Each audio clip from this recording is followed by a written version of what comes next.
Hello guys, हमारे channel को like वो सब्सक्राइब आपका जरूर हिसाब करें। चुकाने आया है। जिस दिन जिसका हिसाब चुक जाएगा उस दिन उसकी छुट्टी।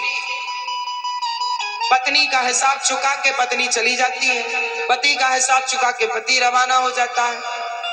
बेटों का मतलब इस संसार, आप लोग वृंदावन आए कितने दिन के लिए आए? 2 दिन, 4 दिन, 10 दिन? काम पूरा करेंगे चले जाएंगे कि नहीं? उसी तरह ये संसार में आप लोग कुछ दिन के लिए आए हैं, अपनी जिम्मेदारियां पूरी करने के लिए। आपकी पत्नी कुछ दिन की है, कोई काम करने आई है, कोई आपका हिसाब बाकी था चुका रही है आपके पांव दबा दबा के। कोई आपका हिसाब बाकी था आपके पत्नी से, तो आप कमा कमा के उसके लिए रानी हार बनवा बनवा के आप चुका रहे हैं। ये सब चुका रहे हैं आप। और जिस दिन हिसाब चुक जाएगा उस दिन छुट्टी।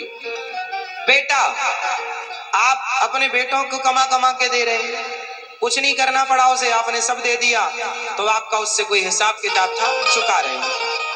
ये संसार में जो है सब हिसाब किताब के, और जिसका हिसाब क्लियर, छुट्टी, जाओ। इसलिए कहते हैं जिनके सिर पर ऋण होता है उनके ऋण को चुकाने तो बेटा पैदा होता है, पर जिनके सिर पर कोई ऋण ही नहीं होता उनके कोई बेटा नहीं होता। इसलिए जो बेटा नहीं होता समझ लो उनके सिर पर कोई ऋण नहीं था, वो स्वतः मुक्त थे। और जिनके बेटा बेटा है मतलब ये सब कर्जीले, बेटा कर्ज चुकाने तो आता। क्यों जी? आदमी रोता है बेटा नहीं है, बेटा अरे नहीं है तो बड़ी कृपा है भगवान की।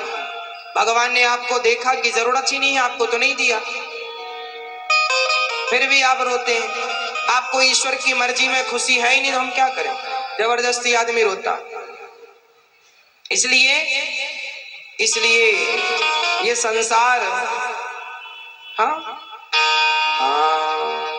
रचा है आ रहा है, और यही ईश्वर का विधान है। चलो सुनो ध्यान से, रचा है वहां के ऐसा दिव्य।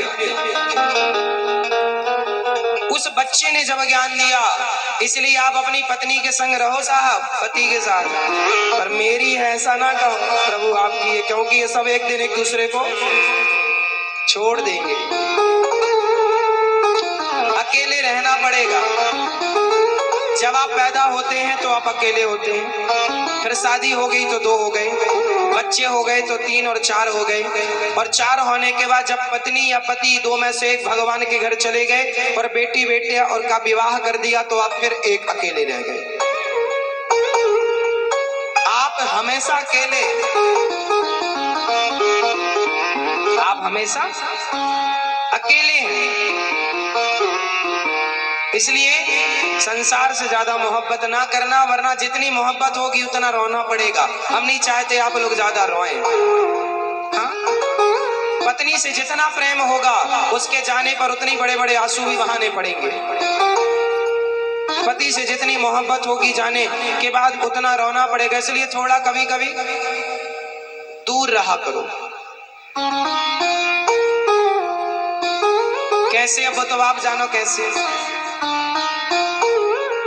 अभ्यास करो, क्योंकि ये संसार मृत्यु लोक है।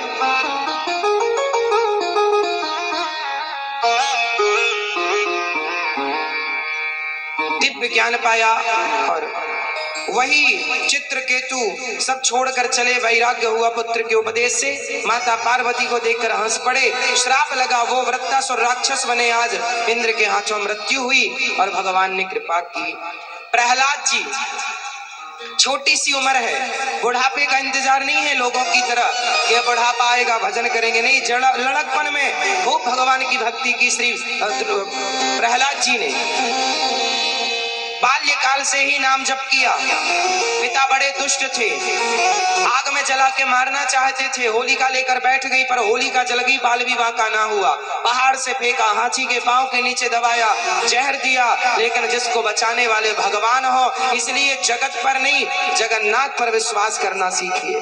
भगवान पर विश्वास है तो कोई आपका बाल विवाह का नहीं कर सकता। और प्रहलाद जी का बाल विवाह का ना किया। पढ़ने के लिए गए प्रहलाद जी, हिरण्यकश्यपु बड़े दुष्ट थे, तपस्या किया कि मैं दिन को मरूं न रात को मरूं। प्रहलाद जी बड़ी भक्ति करते थे, मारने का खूब प्रयास किया, मरे नहीं। एक दिन प्रहलाद जी अपने मित्रों को समझा